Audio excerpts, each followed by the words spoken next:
See you later. No. It's perfect, right? We'll go back not too far in this history, and people like McEnroe were playing singles and doubles semis every week of the year. How do you view tomorrow, doing singles and doubles? Honestly, I mean, it's something you used to do all the time back in the day, in juniors anyways. You would even play 2-3 singles matches in the same day.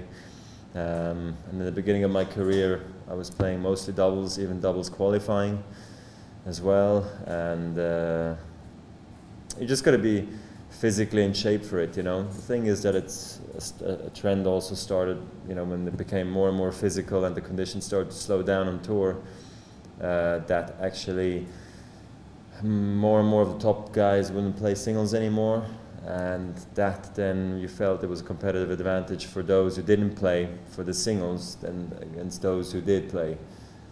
And that's then that's why we have the situation we have today, where mostly only doubles players play doubles and the singles guy plays singles, and once in a while when it suits the schedule we jump into the doubles action a bit. But I quite enjoy it, I must say, even though I used to really love it when I was, coming up on tour. I was learning a lot, serve volleying, just learning the tactics of doubles, and it was played a bit different than it was today. Now it's quite a powerful doubles, the way it's played. It's exciting because you just don't know the outcome, and that's why I think many people should come out and support the doubles.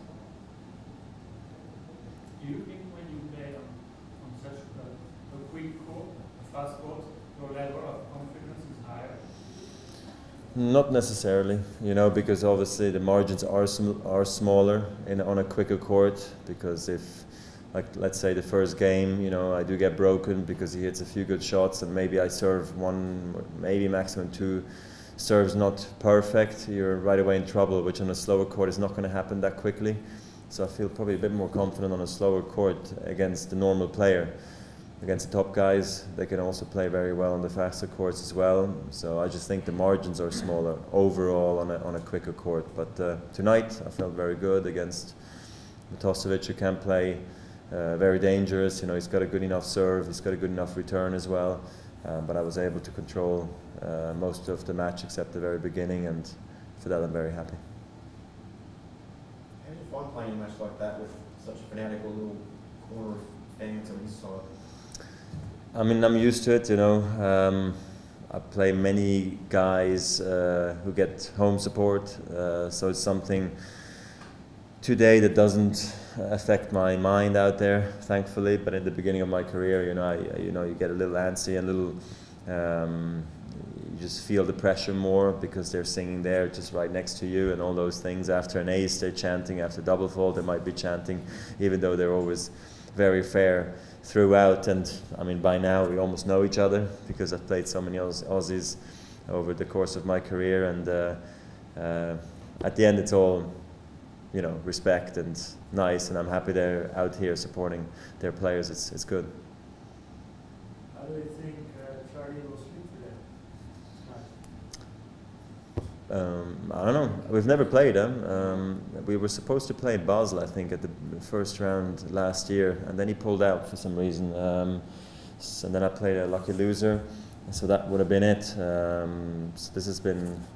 I did play him in the doubles, so I think that might have been good for him and for me to get a chance to actually face each other's serves and returns and all these things and see a bit how we do it. And he plays very, very aggressive, on the hard courts. I remember seeing him play really well in Cincinnati, which is similar to here. I remember seeing him play well at the Aussie Open last year when he made the quarters, I think. So he can definitely bring, a big game to the court, especially with his serve and his forehand. He can really dictate play, and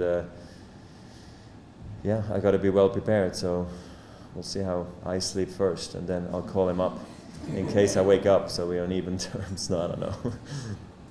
He said when he meets you in the locker room, you always make a lot of jokes. Is that true? I mean, I don't know. I mean, we just we have good chats, In the locker room, it's really relaxed. There's a lot of joking going on and talking and discussing and debating and you name it. yeah, I think we enjoy seeing each other again, because in the off season, you know, we don't have any contact with many of the players, because we know we're going to see each other plenty.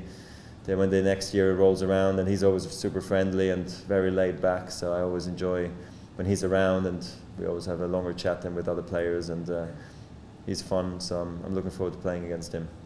Last year, 2 days ago, I was lucky enough to have a quick chat to Tony Nadal.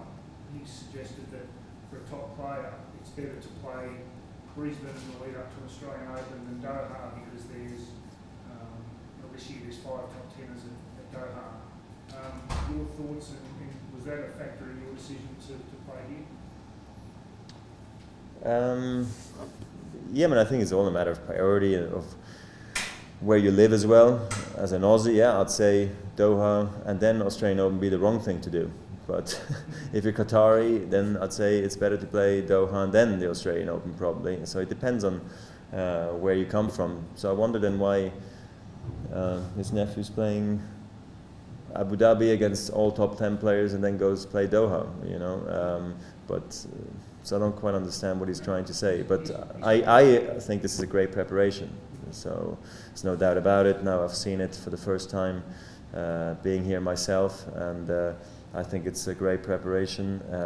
You just got to be willing to travel those extra, I don't know, let's say 3-4 days earlier away from home, and maybe miss Christmas and all these things, you know. So it depends on how important that is to you and your family and where you come from. But other than that, I think this is definitely a perfect preparation for the Aussie Open. But I don't like to see it so much as a preparation for the Aussie Open. I always like to see it as a priority, playing Brisbane alone, you know, and not just always thinking about the Australian Open. I always think that's such a wrong way to see things, that it's only just to talk about the Australian Open, even though this is a big event for me.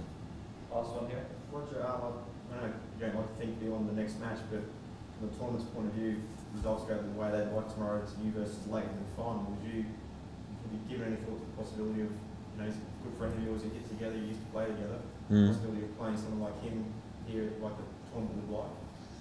Yeah, I mean, we've never played each other in the finals here in Australia, so clearly now we're both one match away. I'd love it, but then again, he's got a tough task, and I got a tough match myself. I got to double up with the doubles, so there's a lot of unknowns still out there, but I think he's got a chance against Kay, even though I think he's playing very well. I practice with him as well, and he's hitting a good ball, and he usually plays very well on the quicker courts because it helps his serve and so forth. But it's the exact same thing for Leighton. You know, the quicker court also helps his serve and his return, and he likes it flat today, Leighton, more than ever. And yeah, so I hope I can get there. We'll know if he makes it first, because he's playing at 1 o'clock before me.